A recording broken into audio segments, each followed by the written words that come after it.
Au moment où on enregistre cette vidéo, on est à la fin de l'automne et l'hiver arrive très vite. Et s'il y a bien une pièce qui va vous aider à passer ce froid atroce tout en gardant une élégance masculine comme féminine, c'est bien le cardigan. On en voit de moins en moins et c'est bien dommage parce que bien porté, c'est une pièce qui est vraiment très chic. Après, l'avantage qu'il y a à en voir de moins en moins dans les rues, c'est que si vous en portez, eh ben vous aurez l'air très originaux et ça c'est cool. On va tout d'abord commencer par faire un petit point historique parce que c'est toujours fun de savoir d'où viennent les pièces qu'on porte, ça rajoute un peu de cachet quoi. Pour ça, on va faire un petit bond dans le temps et revenir aux bases de cette pièce parce que dans son histoire, elle en a vécu des péripéties. Les toutes premières bases sont posées par des pêcheurs britanniques dans une île, du coup qui est dans la Manche. Il était tricoté à la main et très serré pour protéger du froid et de l'humidité qu'il y a en mer. À cette époque-là, on n'appelle pas encore le cardigan cardigan, ça viendra des années plus tard, quand un officier britannique vers la moitié du 19e siècle, du nom de James Thomas Brudnell, viendra y apporter sa patte. D'ailleurs, officier, britannique, moitié du 19e siècle, ça vous rappelle rien?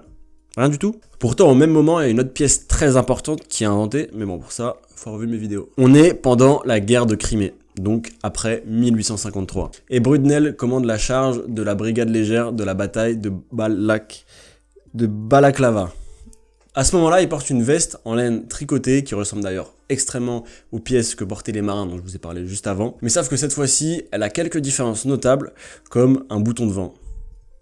Cardigan quoi. Et attendez, vous savez comment cette veste est présentée au grand public?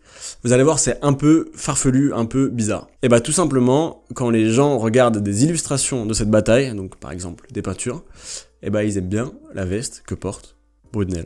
Je sais pas si vous vous rendez compte quand même, on parle d'une des batailles les plus importantes de la Grande-Bretagne, et les gens font, pas mal le tricot là quand même hein.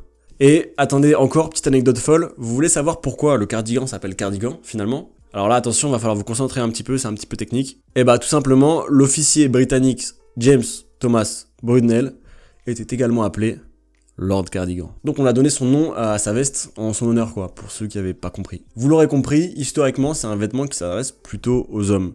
Mais pour autant, je trouve qu'il va également très bien aux femmes. Donc mesdames, si vous n'en portez pas encore, s'il vous plaît, n'hésitez pas. Bon, personnellement, je trouve que la meilleure utilisation du cardigan, c'est dans un style prépi, un petit peu décontracté chic, c'est là où il s'exprime le mieux. Mais également un peu plus formel, comme avec une chemise et une cravate par exemple, comme je porte ici, et ben je trouve que ça va tout aussi bien. Du coup là, avec la cravate, la chemise et le cardigan, on bascule vraiment dans un style prépi, on a les deux pieds dedans. Et en plus, si vous rajoutez à ça un chino, alors là vous êtes vraiment dans les universités américaines, à la moitié du 19e siècle, c'est Yale et Harvard. Alors après, si vous voulez pas vous enfermer dans un style prépi, vous n'êtes pas obligé, il y a d'autres utilisations au cardigan.